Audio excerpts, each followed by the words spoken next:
Portanto, há aqui um processo de mudança que é preciso insertar. Não é, digamos, nada de novo que nos estão a pedir. Em termos de avaliação pedagógica, o primeiro normativo que surge relativamente à avaliação formativa como principal modalidade de avaliação já é de 1992, portanto já há quase 30 anos que andamos a tentar que isto chegue ao terreno, à sala de aula, mas de facto também os estudos nos mostram que existe ainda uma preocupação muito mais focada na classificação e menos na aprendizagem na maioria das práticas que temos nas nossas salas de aula. Pelo que é preciso, de facto, tomar esta posição, não é? Embora isto, por vezes, cause aqui alguma tensão, não é? Entre o progresso e a permanência há sempre aqui um momento de tensão, mas também nos diz Hopkins que sem um período de turbulência é provável que as mudanças não tenham, que não haja lugar a mudanças efetivas, não é? Mudanças eficazes e duradouras. Portanto, eu acho que isto este turbilhão, não é? Que anda nas escolas agora em volta dos critérios e não só, e da avaliação, que ainda há pouco aqui dizíamos em off, que o projeto Maia está a mexer com as escolas, isto é bom, parece-me que é um bom sinal, é um sinal de que as mudanças depois virão para ficar, não é? Então, que mudanças são estas na escola? Que mudanças? Não há aqui uma receita, não é? Portanto, a minha intervenção vai se centrar nas tais práticas exemplares, não é, da avaliação formativa.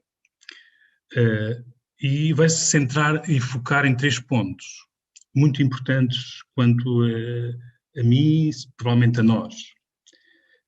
Pensar sobre as práticas exemplares, o que é isto, não é? Uma vez referidas à avaliação formativa, uma outra questão é como é que são estas práticas, no fundo, como é que são essas práticas que nós pensamos que são exemplares, e apresentar-vos algumas estratégias de ensino, de aprendizagem e de avaliação de práticas exemplares. Isto tudo para vos dizer que é tudo muito simples. Isto não é nada complicado. Às vezes nós complicamos aquilo que é simples e aquilo que é complicado pensamos que são coisas simples. No fundo, o que eu desejo, e é uma finalidade da minha própria intervenção, é contribuir, de facto, para a construção de pensamento. E tem um propósito. E o propósito é que sirva para aprender, que todos os que estão aqui presentes que aprendam e que levem alguma coisa daqui, de forma a poderem melhorar a aprendizagem dos alunos, do ensino que o fazem, que são professores de grande maioria, provavelmente, e também da avaliação que tem que estar impregnada em todo este processo de aprender, ensinar e avaliar. Uma das coisas que eu tenho pensado ao longo da minha vida, que às vezes nós não olhamos, lá está estas coisas simples, é que a aprendizagem, no fundo, o que é a aprendizagem? A aprendizagem não é mais do que juntar 2 pensamentos, e que 2 pensamentos se complementam um ao outro. Nós iniciamos há cerca de 18 meses um caminho, não é? Um caminho que no fundo materializa uma política pública que deliberadamente apostou na melhoria das aprendizagens dos alunos portugueses. Já aqui foi dito que nós temos um bom sistema educativo, um bom sistema escolar, quer ao nível da Europa, quer ao nível internacional, quer ao nível do mundo.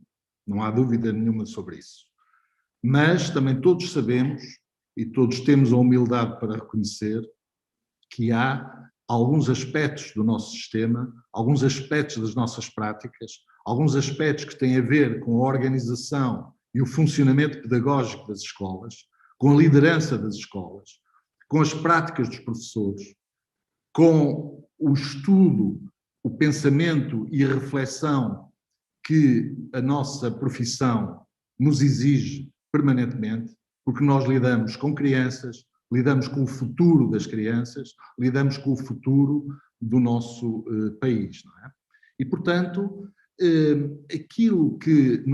o caminho que nós iniciamos há 18 meses atrás, quando eu hoje pensava um pouco sobre aquilo que poderia partilhar convosco, aqui não é muito fácil depois das intervenções dos meus colegas anteriores, mas vou procurar, de facto, acentuar aqui alguns aspectos. Uma das coisas que me surpreende ao longo destes 18 meses é a presença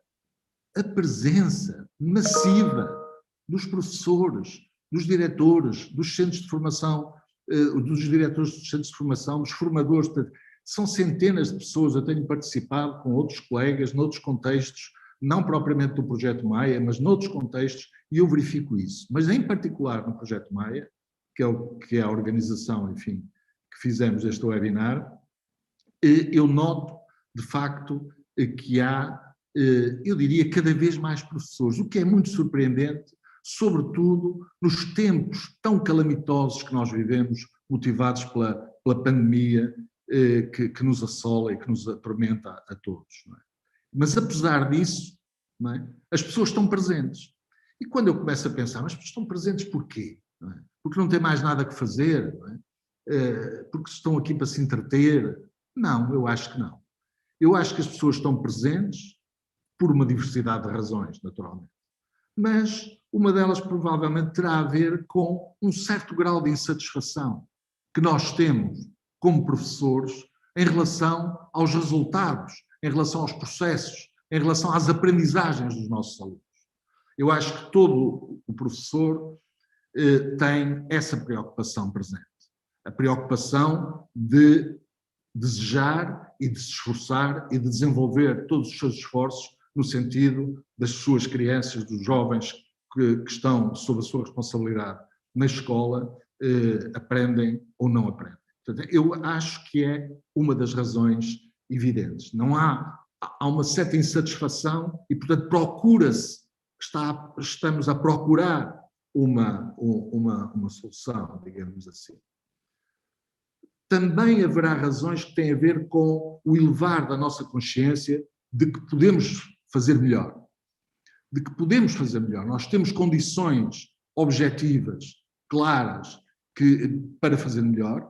Do ponto de vista objetivo, não há dúvidas sobre isso. Do ponto de vista subjetivo, é onde as coisas são mais complicadas, mas eu acredito, cada vez mais, que através das comunidades que se têm gerado, através dos movimentos que se têm gerado nas escolas, relativamente a esta vontade que existe em ultrapassar dificuldades, julgo que vamos dar passos importantes. Depois também, porque as pessoas estão mais disponíveis para melhorar, estão mais disponíveis para transformar a realidade, começam a acreditar que podem alterar as realidades sociais, as realidades educacionais. E, portanto, eu acho que nós, como eu dizia, há cerca de 18 meses, e o tempo realmente passa rápido, nós começamos a trabalhar no sentido de desenvolver uma cultura pedagógica, uma cultura educacional de tipo novo. Nós, como já foi dito anteriormente, muitíssimo bem pelo professor André Machado, para nós a avaliação é importante, mas nunca esteve no centro das nossas preocupações. O que sempre esteve no centro das nossas preocupações e continua a estar é a aprendizagem dos alunos. É nesse sentido que nós vemos a avaliação como um processo eminentemente pedagógico e que está indissociável, ou que é indissociável, melhor dito, da aprendizagem e do ensino. E, portanto, esta trilogia, chamemos-lhe assim, é para nós absolutamente fundamental e nós não vimos, nem nunca adotamos, nem nunca adotaremos uma perspectiva de que a avaliação é aqui um conjunto de regras, é aqui um conjunto de instrumentos e que vamos resolver os problemas. Não, a avaliação não é um conjunto de instrumentos. Antes de mais nada, a avaliação, tal como nós a entendemos e tal como ela é entendida como resultado da investigação que vem sendo realizada, sobretudo nestes últimos 40 anos, ela está intimamente ligada a uma outra cultura pedagógica, a uma outra cultura de escola. Ou seja, nós estamos, neste momento, isto é um pouco estranho, por um lado, a tentar sair, há sistemas escolares em que já saíram há mais tempo, do modelo fabril de escola, não é? Para o modelo ecológico de escola. Não é? E é isso que nós temos de entender. Quer dizer, eu vou falar um pouco sobre classificação, naturalmente, que é isso que me compete, não me esquecerei de dar a matéria, mas a matéria não... Quer dizer, nós temos que a enquadrar e temos que ter aqui uma perspectiva de que nós ainda estamos muito no século XIX, em termos de avaliação. E porquê é que estamos no século XIX? E porquê é que estamos no modelo fabril de escola? Porque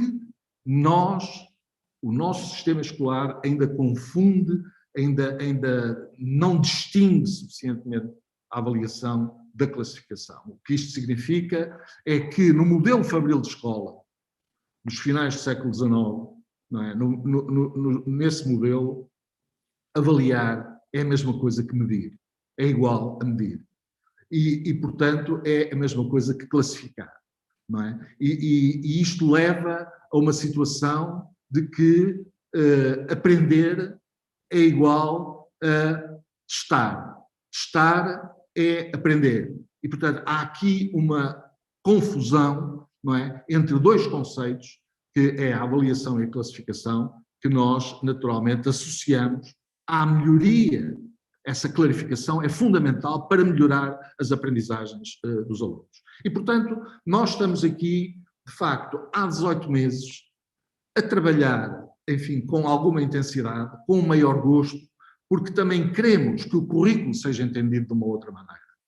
Nós temos condições, neste momento, temos uma política pública que aposta, não é, nessa melhoria, e temos um instrumento curricular. O instrumento não é o melhor termo. Um elemento curricular talvez seja melhor, embora não seja aquilo que eu gostaria de dizer, mas não me ocorre outro neste momento e o tempo é curto. Portanto, temos um elemento curricular que é o perfil dos alunos à saída da escolaridade obrigatória, que não tem de ser lido. Não tem de ser lido. Ele tem de ser profundamente estudado, profundamente refletido. Não há hipótese nenhuma de nós darmos o salto em relação à escola como um ecossistema, gosto desta expressão, que não é minha, a escola como ecossistema, já John Goodlad, que já foi aqui citado hoje, nos anos 50 se lhe referia, e como ecossistema a escola passa a ser um organismo que se pretende saudável. Portanto, nós estamos a procurar sair da escola como fábrica para a escola como organismo. E o organismo quer-se saudável. E um ecossistema é sempre algo de muito delicado, não é? E, portanto, nós temos de tratar esse ecossistema com cuidado. E eu falava, precisamente, do perfil dos alunos à saída da escolaridade obrigatória, como tendo de ser estudado.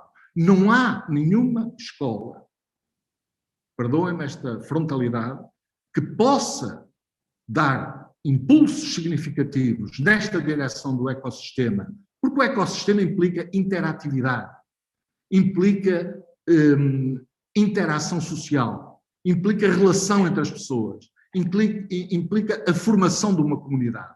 E não há escola, não há agrupamento que possa ir nessa direção se não estudar o perfil dos alunos à saída da escolaridade obrigatória, porque esse é o grande farol de um currículo de alto nível que Portugal está em condições de poder ter, não é?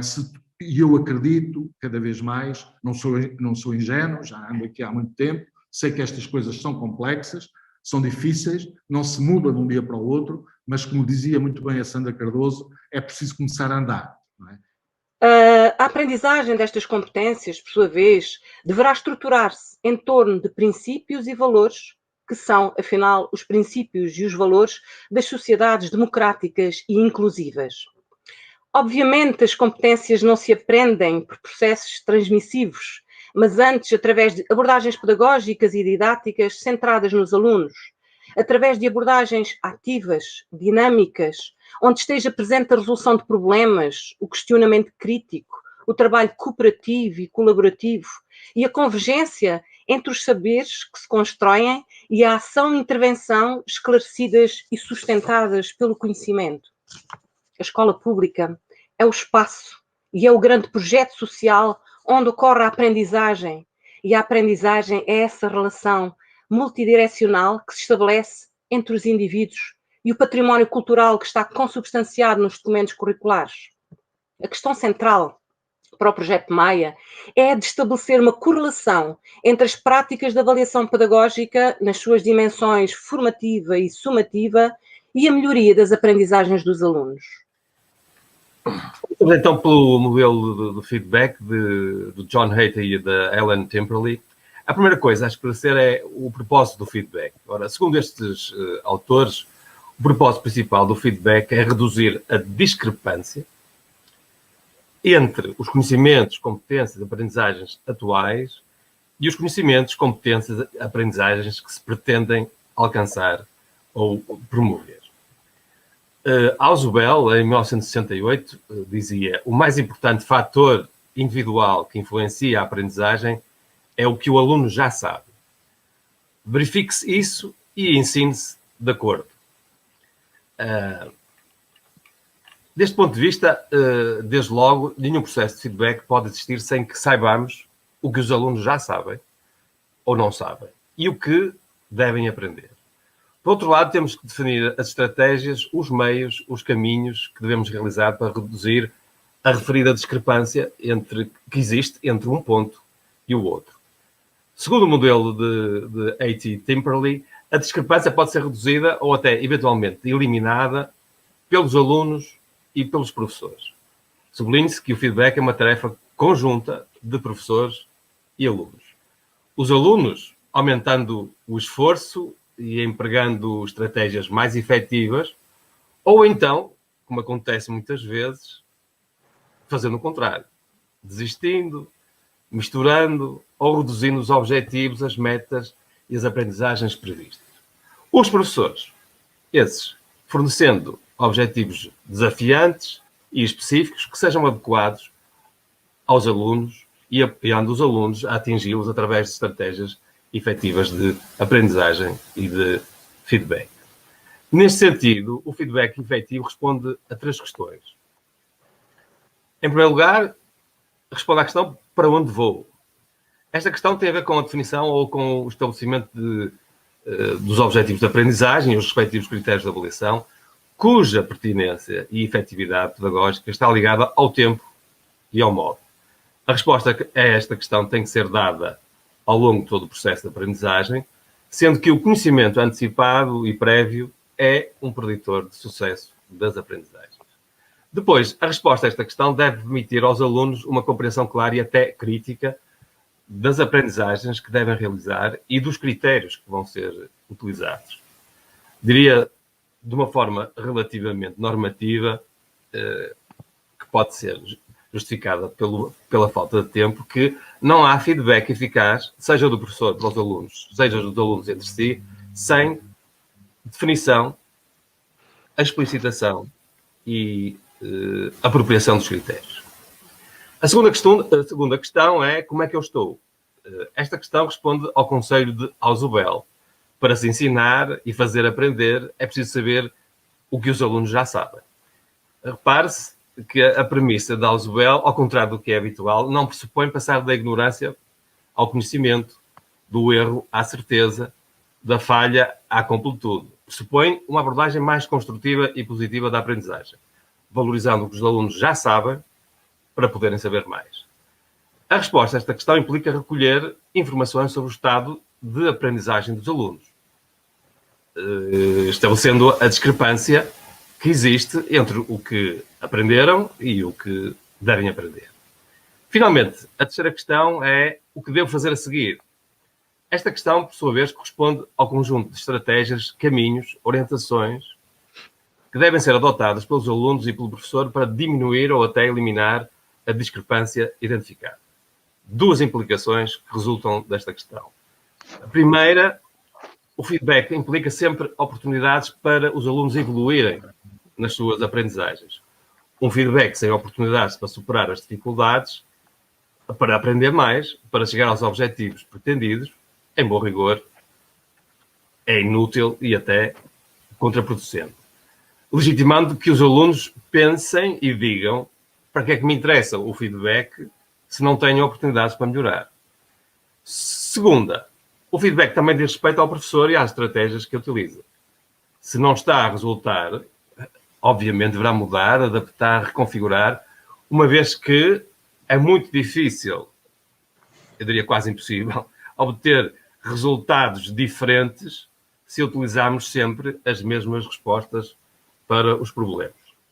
E, portanto, a pedagogia, no fundo, ajuda-nos e é fundamental, é incontornável para desenvolver melhor o currículo. Isto significa para ensinar melhor, para avaliar, não é? Aquilo que os alunos aprendem, aquilo que os alunos são capazes de fazer.